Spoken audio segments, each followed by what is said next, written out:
Hi hello ನಮಸ್ತೆ. Timber silver ಮರ ನೋಡಲಿಕ್ಕೆ ಅಂತೇಳಿ ಬಂದಿದ್ವಿ. ಸೊ ಅಲ್ಲೇ ಅಡಿಕೆ ತೋಟವನ್ನು ತೋರಿಸ್ತಾ ಇದ್ದೀನಿ ನೋಡಿ. ಸೊ ಅಡಿಕೆ ತೋಟ ನೋಡ್ತಾ ಯಾರು ಸಬ್ಸ್ಕ್ರೈಬ್ ಮಾಡ್ಕೊಂಡಿಲ್ಲ ಮಾಡ್ಕೊಂಬಿಡಿ ಆ್ಯಂಡ್ ಲೈಕ್ ಮಾಡಿ. ಏನಾದ್ರು ಕಾಮೆಂಟ್ ಮಾಡೋದಾದರೆ ಕಾಮೆಂಟ್ ಮಾಡಿ.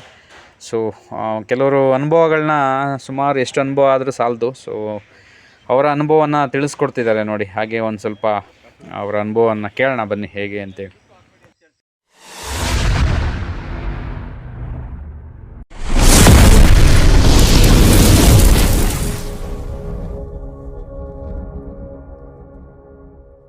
ಹಾಕ್ತೀರಾ ಇಂಥಕ್ಕೆ 10-9 ಅಡಿ ಗಿಡ ಹಾಕಿದ್ರೆ ಮಾತ್ರ ಹಾಕ್ಬೋದು. ಇವಕ್ಕೆಲ್ಲ ಹಾಕಕ್ಕಾಗಲ್ಲ. ಮದ್ದಿಗೆ ಹಾಕ್ಬೇಕು ಅಂತನಾ? ಒಂದೊಂದು ಬಿದ್ದಾಗ ಏನಾಯ್ತಿದೆ ಅಂದ್ರೆ ದೂರ ಇರ್ತದ. 9 ಅಡಿ ಅಂದ್ರೆ ನೀವು ನಿಂತಿರ್ತೀರಲ್ಲ ಅಷ್ಟು ದೂರ ಬರುತ್ತೆ. ಆಗ ಅಷ್ಟು ಗೊಬ್ಬರ ಎಳೆಯುತ್ತೆ. 4 ಅಡಿಗೆ ಎಲ್ಲವಕ್ಕೂ ಹಾಕ್ಬಿಟ್ಟು ಗೊಬ್ಬರ ಕೊಟ್ಟಾಗ ಎಲ್ಲ ಕಡೆನೂ ಸುಮ್ಮನೆ ಗೊಬ್ಬರನೇ ತಿಂತದೆ. ನಮ್ದು ಏನ್ ಮಾಡೈತೆ ಅಂದ್ರೆ ಇಲ್ಲ. ಇವು 6 ಅಡಿಗವೆ. ಅಲ್ಲಿ ಕೆಳಗಡೆ 7 ಅಡಿಗೆ ಹಾಕಿದ್ದೀನಿ ನೋಡಿ. ಅದು ಸ್ವಲ್ಪ ದೂರ ಕಾಯಿ ಅಲ್ವಾ ಆ ಕಡೆ ಲಾಸ್ಟ್ ಅದು ಆ ಕಡೆ. ಈ ಮರದಲ್ಲಿ ಯಾವಾಗಲೂ ಫಸ್ಟ್ ಹಿಡಿತಾರ ಬಿಡಿ. ಒಂಥರ ಗಂಡು ಮರದಂಗೆ ಇದು. ಸುಮ್ಮನೆ ಬೀದೋರಿ ಹಂಗೆ ಇನ್ನು ಫಸ್ಟ್ ಇತ್ತು.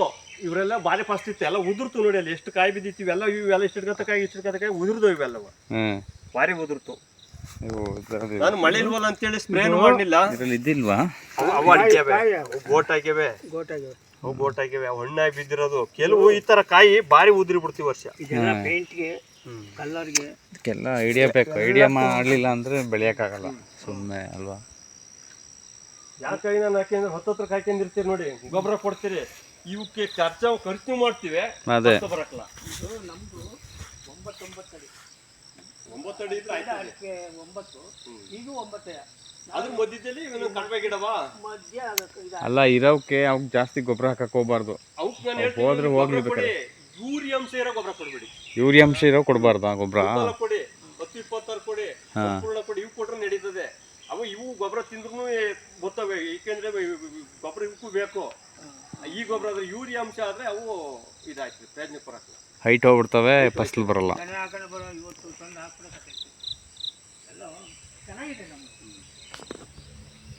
ಏನು ಕೆಲಸ ಏನಿಲ್ಲ. ಇನ್ನು ಅದೇ ಹೇಳ್ತೀನಲ್ಲ, 5 ಪೂಜೆಗೆ ಇದೆಲ್ಲ ಕಚ್ಚಡ ಹೊಡೆದು ಕ್ಲೀನ್ ಮಾಡಿ ಅಡಿಕೆ ಕೊಯ್ಯಕ್ಕೆ ಬರ್ತಾರೆ. ಆಗ ಮಾತ್ರ ಹೊಡೆಯೋದು. ಅಲ್ಲಿವರೆಗೆ ಏನು ಮಾಡಲ್ಲ. ಕಚ್ಚಡ ಹೊಡ್ಸೋದಷ್ಟೇ.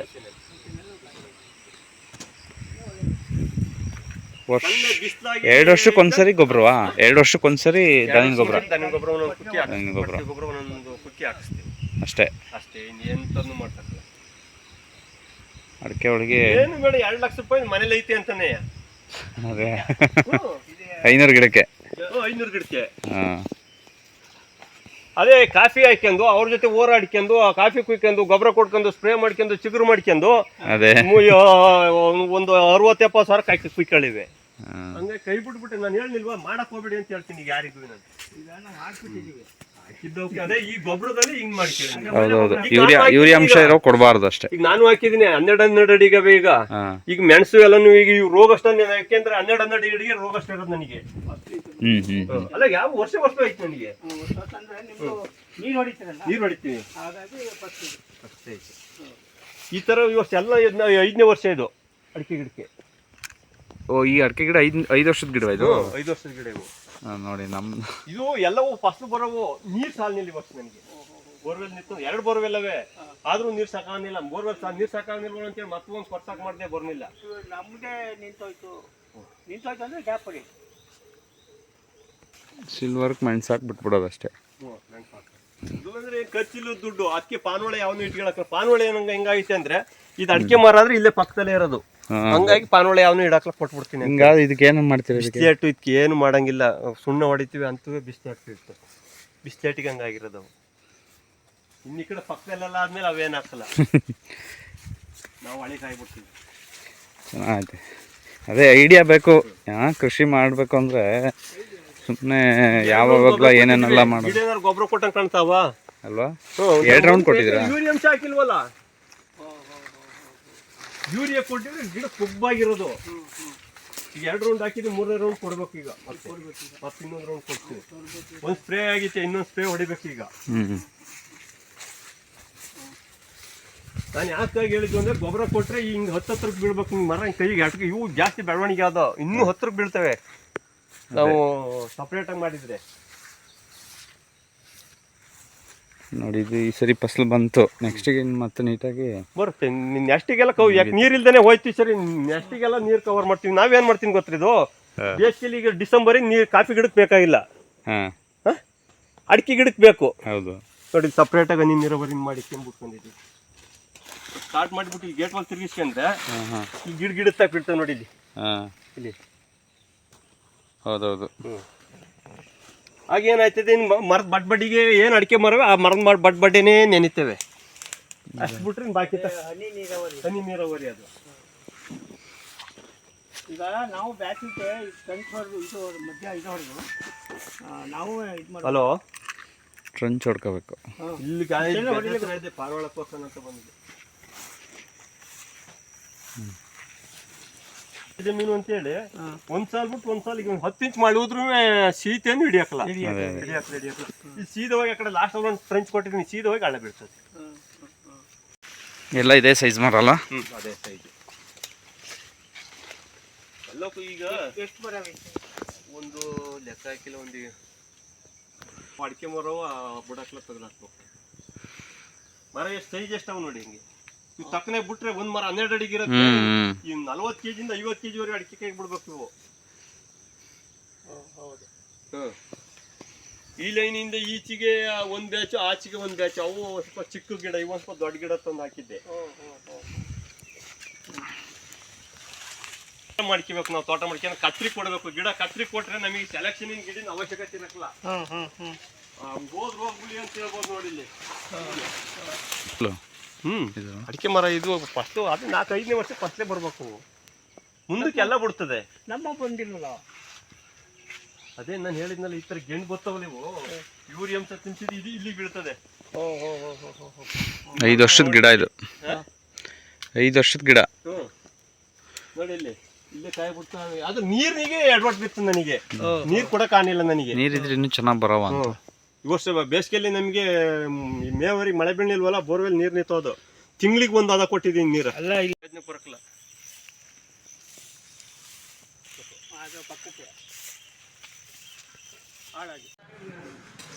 ಎಸ್, ಆ ವ್ಯಕ್ತಿ ಹೇಳೋದು ಕೇಳ್ಕೊಂಡ್ರಲ್ವಾ ಅಂತ ಹೇಳಿದ್ರೆ, ಅಡಿಕೆ ತೋಟದೊಳಗಡೆ ತುಂಬ ಅಂದರೆ 9 ಅಡಿಗೆ 9 ಅಡಿ ಅಂದರೆ ಒಂದು ಗಿಡದಿಂದ ಒಂದು ಗಿಡಕ್ಕೆ 9 ಅಡಿ ಡಿಸ್ಟೆನ್ಸ್ ಇದ್ದು, 4 ಅಂತೇಳಿದ್ರೆ ಲೆಫ್ಟ್ 2 ಗಿಡ, ರೈಟ್ 2 ಗಿಡಗಳು, ಅದರ ಮಧ್ಯದಲ್ಲಿ ಮಾತ್ರ ಹಾಕಬೇಕು ಅಂತೇಳಿದ್ರೆ ಅವ್ರು ಹೇಳೋ ಪ್ರಕಾರ ಡಿಸ್ಟೆನ್ಸ್ ಇರಬೇಕು ಅಂತೇಳಿ. ಗಿಡದಿಂದ ಕಾಫಿ ಗಿಡಕ್ಕೂ ಮತ್ತು ಅಡಿಕೆ ಗಿಡಕ್ಕೂ ಡಿಸ್ಟೆನ್ಸ್ ಇರಬೇಕು. ಆವಾಗ ಮಾತ್ರ ಗೊಬ್ಬರ ಹಾಕಿದ್ರೆ ಏನು ಕಾಫಿ ಗಿಡಗಳು ಮಾತ್ರ ಅವುಗಳು ಎಳ್ಕೋಬೇಕು ಅದ್ರ ಗೊಬ್ಬರವನ್ನು ಅಂತೇಳಿ. ಯೂರಿಯಾ, ಅದರಲ್ಲೂ ಎಸ್ಪೆಷಲಿ ಯೂರಿಯಾವನ್ನು ಅಡಿಕೆ ತೋಟದೊಳಗಡೆ ಹಾಕಲೇಬೇಡಿ ಅಂತ ಅವರು ಸಜೆಷನ್ ಕೊಟ್ಟಿದ್ದು. ಯಾಕೆ ಕೊಟ್ಟರು ಅಂತೇಳಿದ್ರೆ, ಯೂರಿಯಾವನ್ನು ಅಡಿಕೆ ಬೇರುಗಳು ಎಳ್ಕೊಂಡ್ರೆ ಹೈಟ್ ಹೋಗ್ಬಿಡ್ತವೆ, ಸುಮ್ಮನೆ ಹೈಟ್ ಹೋಗ್ತವೆ, ಫಸಲು ಬರೋದಿಲ್ಲ ಅಂಥೇಳಿ ಅವರ ಅನುಭವದಿಂದ ಹೇಳ್ತಿರೋದು. ನಮಗೆ ಗೊತ್ತಿರಲಿಲ್ಲ ನೋಡಿ. ನಾವು ಅಡಿಕೆ ಒಳಗಡೆ ಏನು ಜೋಳವನ್ನು ಹಾಕ್ಕೊಂಡಿದ್ದೀವಿ, ಅದರೊಳಗಡೆ ಯೂರಿಯಾವನ್ನು ಎಲ್ಲ ಹಾಕ್ತಾಯಿದ್ದೀವಿ ಅಂತ ಹೇಳಿದ್ದಕ್ಕೆ ಸೊ ಆ ಥರ ಹೇಳಿದ್ರು ಅವರು. ಇನ್ನೊಂದು ಹೈಟ್ ಹೋದ್ಮೇಲೆ ಕೆಳಗಡೆ ಏನಾದರೂ ಒಂದು ಇದು ಮಾಡ್ಕೋಬೋದು, ಏನೋ ಮಿಶ್ರ ಬೇಸಾಯ ಮಾಡ್ಬೋದು ಅಂತೇಳಿ ಅವರು ಅದಕ್ಕೆ ಹೇಳಿದ್ದು. ಅಡಿಕೆ ಒಳಗಡೆ ಈಗ ಏನೂ ಮಾಡಲಿಕ್ಕೆ ಹೋಗಬೇಡಿ ಅಂತೇಳಿ, ಜಸ್ಟ್ ದನಿನ ಗೊಬ್ಬರವನ್ನು ಮತ್ತು ಅದಕ್ಕೆ ಬೇಕಾದಂತಹ ಗೊಬ್ಬರ ಹೇಳಿದ್ರಲ್ಲ, ಯೂರಿಯಾ ಅಂಶ ಇಲ್ಲದೇ ಇರೋಂಥ ಗೊಬ್ಬರವನ್ನು ಅಡಿಕೆಗೆ ಕೊಡಬೇಕು ಅಂತೇಳಿ. ನೋಡಿ, 1 ವರ್ಷಕ್ಕೇ ಕಾಫಿ ಗಿಡ ಇದ್ದಂಥವನ್ನ ಕಡಿದ್ಬಿಟ್ಟು ನಾನು ಫಸ್ಟ್ ಏನು ತೋರಿಸ್ದೆ, ಅಡಿಕೆ ತೋಟದೊಳಗಡೆ ಏನೂ ಇಲ್ಲಲ್ಲ ಗಿಡಗಳು. ಸೊ ಅಲ್ಲಿ 20 ಕ್ವಿಂಟಲ್, 500 ಗಿಡಕ್ಕೆ 25 ಕ್ವಿಂಟಲ್ ಬಂದಿದ್ದು. ಅದರ ನೆಕ್ಸ್ಟ್ ವರ್ಷ ಗಿಡಗಳನ್ನೆಲ್ಲ ಕಡಿದು ಬರೀ ಅಡಿಕೆಯನ್ನು ಬಿಟ್ಟಿದ್ದಕ್ಕೆ ಅವ್ರಿಗೆ 40 ಕ್ವಿಂಟಲ್ ಮೇಲೆ ಹೋಯ್ತಂತೆ. ಸೊ ಅದನ್ನು ಕೇಳಿದಾಗ ನಮಗೂ ಒಂಥರ ಅನುಭವಗಳು ಬೇಕು ಈ ಥರದ್ದೆಲ್ಲ. ನಾವು ಎಷ್ಟೇ ಕೃಷಿ ಮಾಡಿದ್ರೂ ನಮ್ಮ ಅನುಭವಗಳು ಸಾಕಾಗೋದಿಲ್ಲ. ಈ ಥರ ಅನುಭವ ಇರೋಂಥವ್ರನ್ನ ಕೇಳಿ ತಿಳ್ಕೊಂಡು ಕೆಲಸಗಳನ್ನ ಮಾಡಿದ್ರೆ ಕೃಷಿನಲ್ಲಿ ಉತ್ತಮ ಅಂತೇಳಿ. ಸಾಕಷ್ಟು ಅನುಭವ ಬೇಕು. ಸೊ ಹಾಗಾಗಿ ಅದನ್ನೇ ಹೇಳ್ತಾಯಿದ್ರು ಅವ್ರು, ಎಕ್ಸ್ಪ್ಲೇನ್ ಮಾಡ್ತಾಯಿದ್ರು. ಅಂದರೆ ಬೇಸಿಗೆನಲ್ಲಿ ಹೇಗೆ ಅದಕ್ಕೆ ನೀರನ್ನು ಹೇಗೆ ಅದು ಕೊಡಬೇಕು, ಮತ್ತು ಅಡಿಕೆ ಗಿಡಕ್ಕೂ ಮತ್ತು ಕಾಫಿ ಗಿಡಕ್ಕೂ ಎಷ್ಟು ದೂರ ಇರಬೇಕು, ಪಾಲ್ವಣ ಕೂಡ ಅದ್ರ ಒಳಗಡೆ ಇರಬಾರ್ದು ಅಂತೇಳಿ, ಯಾಕೆಂತ ನೆರಳಾಗುತ್ತೆ, ನೆರಳು ಇರೋದ್ರಿಂದ ಅವ್ರಿಗೆ ಏನಾಗುತ್ತೆ ಫಸಲು ಕಡಿಮೆ ಆಗುತ್ತೆ ಅಂತ. ಸೊ ಹಾಗಾಗಿ ಸೊ ಇದೆಲ್ಲ ಅನುಭವಗಳನ್ನ ನಮ್ಮ ಜೊತೆ ಹಂಚ್ಕೊಂಡಿದ್ದಾರೆ. ಸೊ ವಿಡಿಯೋ ಇಷ್ಟ ಆಯ್ತಲ್ಲ, ಸಬ್ಸ್ಕ್ರೈಬ್ ಮಾಡ್ತಾಯಿದ್ರೆ ಸಬ್ಸ್ಕ್ರೈಬ್ ಮಾಡ್ಕೊಂಬಿಡಿ, ಲೈಕ್ ಮಾಡಿ, ಶೇರ್ ಮಾಡಿ, ಕಮೆಂಟ್ ಮಾಡಿ. Thank you keep watching. ಏನೋ ಡೌಟ್ಸ್ ಇದ್ದರೆ ಕೇಳಿ, ನಾನು ಹೇಳ್ತೀನಿ.